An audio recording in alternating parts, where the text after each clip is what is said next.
Here are the 5 things that will take our agency business to next level. Welcome to the video 5 of this series Grow with Aditya. इस video में हम 5 बहुत important चीजों पर बात करेंगे। अगर आपका एजेंसी बिजनेस है, किसी भी तरीके के बिजनेस है, आप फाउंडर हैं, आपका खुद का स्टार्टअप है, ये वीडियो आपको बहुत कुछ सिखाने वाला है। हमने अपने सारे टीम मेंबर्स का स्कोप ऑफ वर्क बिल्कुल चेंज कर दिया। अगर मैं इसको सही तरह से बोलूं तो चेंज नहीं किया, हमने उसको और अपग्रेड कर दिया। पूरे स्कोप ऑफ वर्क को हमने छोटे छोटे पार्ट्स में डिवाइड कर दिया। जैसे सपोज एक मेटा एड्स एग्जीक्यूटिव है जिसका काम है मेटा एड्स के कैंपेन्स मैनेज करना, अलग अलग तरह के क्लाइंट्स मैनेज करना। तो उनका गोल सिर्फ ये नहीं कि मेटा एड्स का कैंपेन बना देना और लीड जनरेट कर देना। बहुत सारी ऐसी रिस्पॉन्सिबिलिटीज होती हैं जो आपको पूरी करनी रहती है, जो आपको देखना रहता है कि आप कैंपेन सही तरह से एग्जीक्यूट कर रहे हो, कैंपेन एग्जीक्यूट करने में रिजल्ट जनरेट हो रहा है, क्या वो रिजल्ट क्लाइंट को बेनिफिट पहुंचा रहा है, वो क्लाइंट क्या सेटिस्फाइड है, क्लाइंट रिटेन्ड है, क्या क्लाइंट उस सर्विस से इतना ज्यादा खुश है कि हमें आगे प्रमोट करने के लिए रेडी है। अगर ये पूरा प्रोसेस बहुत अच्छे से चल रहा है तो क्या हम हर दिन, हर हफ्ते, हर महीने ग्रो कर पा रहे हैं या अपनी सर्विसेज को इंप्रूव कर पा रहे हैं। तो इस पूरे प्रोसेस को हमने छोटे छोटे एरियाज में डिवाइड कर दिया। हमने अपने सारे टीम मेंबर्स का स्कोप ऑफ वर्क फिर से बनाया और पूरे स्कोप ऑफ वर्क को हमने KRA की रिस्पॉन्सिबिलिटी एरिया या इसको आप कह सकते हो की रिजल्ट एरिया, इन पार्ट्स में हमने डिवाइड कर दिया। तो वैसे हमने और भी छोटे छोटे KRAs बनाए हैं जिस पर टीम को फोकस करना है। जैसे उसमें से एक KRA की इंडिविजुअल हर एक पर्सन अपनी लर्निंग पे हर महीने 5 से 6 घंटे उसको देना पड़ेगा ताकि वो अपनी स्किल को अपग्रेड रखे। बट 4 सबसे ज्यादा इंपॉर्टेंट KRAs हमने डिफाइन किए हैं और ये सारी चीजें आप भी अपने टीम में कर सकते हो। सबसे पहला, क्लाइंट रिटेंशन। हर एक टीम मेंबर का मेन गोल होना चाहिए कि क्लाइंट रिटेन रहे, क्योंकि अगर क्लाइंट को रिजल्ट्स आ रहे हैं, क्लाइंट का बिजनेस ग्रो कर रहा है और हमारी सर्विसेज से उसको पॉजिटिव इंपैक्ट आ रहा है तो क्लाइंट रिटेन्ड रहेगा। तो क्लाइंट रिटेंशन हमारा मेन गोल है, ठीक है। क्लाइंट रिटेंशन के बाद है हमारा दूसरा गोल क्लाइंट सेटिस्फैक्शन। क्लाइंट रिटेन्ड है बट क्या वो हमसे सेटिस्फाइड है, क्या उसको सही रिजल्ट्स जनरेट हो रहे हैं। कई बार क्लाइंट रिटेंशन की बहुत सारी वजह होती हैं। हो सकता है जो प्रोजेक्ट मैनेजर उससे बहुत अच्छे से बात कर रहा है, बहुत अच्छे से कम्युनिकेट कर रहा है, क्लाइंट को रिजल्ट्स नहीं अच्छे मिल रहे पर उसको लग रहा है यार टीम बहुत अच्छी है, टाइम से रिस्पॉन्स दे रही है, टाइम से रिवर्ट कर रही है। तो हमें देखना है कि रिटेंशन के साथ साथ सेटिस्फैक्शन भी मेंटेन रहे। अगर रिटेंशन अच्छा है, सेटिस्फैक्शन अच्छा है, तो थर्ड हमने KRA बनाया है NPS, नेट प्रमोटर स्कोर। क्या हमारा क्लाइंट आगे वर्ड ऑफ माउथ के थ्रू हमें आगे पहुंचा रहा है, उसके थ्रू हमें रेफरल्स मिल रहे हैं, उसके पॉजिटिव वर्ड ऑफ माउथ के थ्रू हमारा बिजनेस ग्रो कर रहा है। तो NPS स्कोर हम मेजर करेंगे हर 6 महीने पर। और फाइनली फोर्थ इंपॉर्टेंट पॉइंट है वो है ग्रोथ। तो क्या सारी चीजें सही चल रही है, क्लाइंट का बिजनेस हर मंथ या हर क्वार्टर ग्रो हो रहा है, क्या उसका एड बजट 20% 30% बढ़ रहा है, एड बजट के कंपैरिजन में क्या उसको लीड्स, उसकी सेल्स बढ़ रही है, उसके बिजनेस ग्रो कर रहा है। ऐसा तो नहीं इसका बिजनेस फ्लैट है, मतलब पिछले 6 महीने से हम एड चला रहे हैं बट हर महीने वही 1 लाख 1.5 लाख रुपए खर्च हो रहे हैं, उसके ऊपर बढ़ ही नहीं रहा है उसका बिजनेस। तो ये 4 बहुत इंपॉर्टेंट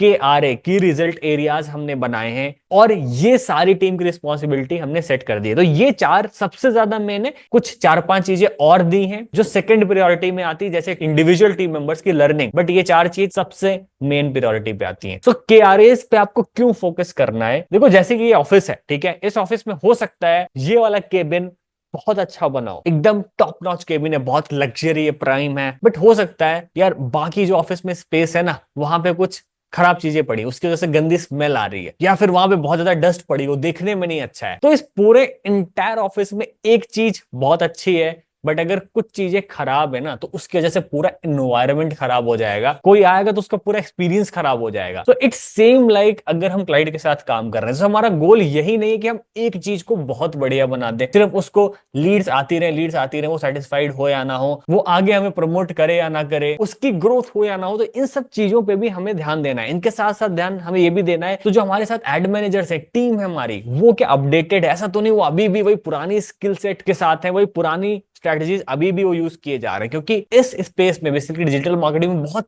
तेजी से चीजें इवॉल्व होती हैं। तो ये हमने टीम में पूरी तरह से इंप्लीमेंट कर दिया है। इसको एज अ बिजनेस ओनर आप भी कर सकते हो अपने बिजनेस में। और इस पर आप क्या कहते हो कि ये कितना ज्यादा इफेक्टिव है टीम मैनेजमेंट पे? नीचे मुझे कमेंट करके बताओ। तो अब आगे बढ़ते हैं। इसी KRA में एक और भी बहुत ज्यादा इंपॉर्टेंट KRA हमने ऐड किया है और वो बहुत मजेदार है। तो सपोज कोई मेटा एड्स एग्जीक्यूटिव है, कोई गूगल एड्स एग्जीक्यूटिव है, ऑन एन एवरेज किसी के पास 8 क्लाइंट है, ठीक है। तो क्या हर 6 महीने में वो कुछ पॉजिटिव सक्सेसफुल केस स्टडीज बना रहे हैं? सपोज हमने मंथ स्टार्टिंग में उनको 8 क्लाइंट्स असाइन किए, टोटल 8 क्लाइंट्स। क्या 6 महीने में उन्होंने उन 8 क्लाइंट्स को ग्रो किया, उनके बजट को ग्रो किया, उनको एक अच्छे रेवेन्यू तक पहुंचाया, उनके अच्छे लीड्स आना शुरू हो गई? क्या वो क्लाइंट 6 महीने रिटेन्ड है? मतलब कि 6 महीने मतलब 2 क्वार्टर पूरे, 3 महीने वो पूरे क्लाइंट रिटेन है। और फाइनली क्या उन्होंने एक सक्सेसफुल केस स्टडी बनाई? तो हम हर अपने एग्जीक्यूटिव को एक फॉर्मेट देंगे जिसमें वो पंच कर सकते हैं क्लाइंट किस डेट को आया, किस इंडस्ट्री में है, क्या प्रॉब्लम के साथ आया, हमने उसको क्या सोल्यूशन ऑफर किया,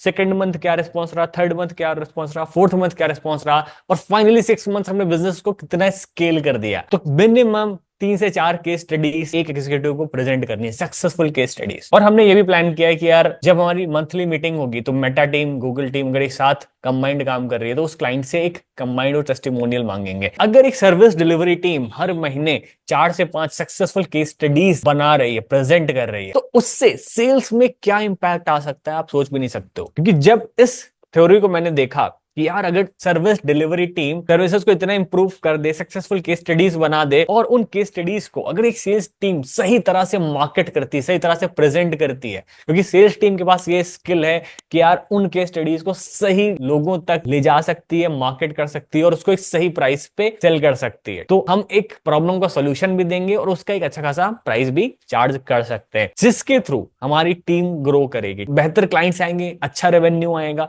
ओवरऑल टीम की ग्रोथ होगी। और इसीलिए हमने अनाउंस कर दिया है कि हम हर साल बाय एनुअल बोनसेस अनाउंस करेंगे। हम हर 6 महीने पे ऐसे टारगेट्स लेंगे और हमारे KRA सेट होंगे कि हमें हर 6 महीने पे क्या करना है, क्या अचीव करना है, और सब कुछ मेजरेबल मैट्रिक्स होंगे कि एकदम मेजर कर पाए कि 6 महीने में हम यहां तक पहुंच रहे हैं। और फाइनली जब हम वहां तक पहुंचेंगे तो हर 6 महीने पे हम बाय एनुअल, जो कि जून और दिसंबर में होता है, हम वहां पे बोनसेस लेके आएंगे टीम के लिए और वो हम बोनसेस टीम के साथ शेयर करेंगे। मतलब कि जितना तेजी से ग्रो करेंगे, गोल्स बनाएंगे, ग्रो करेंगे, उस सबको मिलकर अचीव करेंगे, वो सारे रिवॉर्ड्स हम टीम के साथ शेयर करेंगे। आपको क्या लग रहा है कि यार ये कितना ज्यादा इफेक्टिव हो सकता है एक ओवरऑल एजेंसी बिजनेस को ग्रो करने में? नीचे मुझे कमेंट में जरूर बताना। इस पर्सन से मैं बहुत ज्यादा इंस्पायर्ड हूं क्योंकि मैंने आज के 3-4 साल पहले ये एक वीडियो देखा था। इसकी मैं क्लिप अभी शेयर करता हूं आपको, संदीप महेश्वरी की, जहां पर उन्होंने ये बताया था कि ड्यूरिंग कोविड उन्होंने अपनी टीम मेंबर्स की सैलरी डबल कर दी और ये अनाउंस कर दिया कि जब तक कोविड रहेगा तब तक आपकी सैलरीज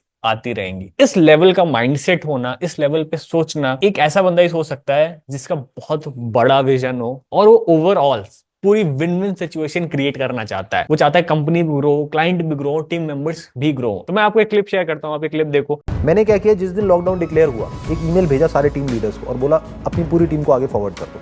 मैंने कहा जब तक भी ये लॉकडाउन चलेगा तब तक आपको आपकी पूरी सैलरी मिलेगी, किसी की भी 1 रुपए की भी सैलरी कटेगी नहीं। तब तक ये भी अनसर्टेनिटी थी कि कब तक चलेगा, 21 दिन चलेगा या 1 महीना चलेगा, 2 महीना, 6 महीना, 1 साल। मैंने उसमें मेल में लिख दिया कि अगर 1 साल भी चलेगा तो आपको टेंशन लेने की जरूरत नहीं है, आप आराम से घर से काम करो और आपको पूरे पैसे मिलेंगे, 1 रुपए भी किसी का भी नहीं कटेगा। नंबर 1 उस ईमेल में ये मेंशन था।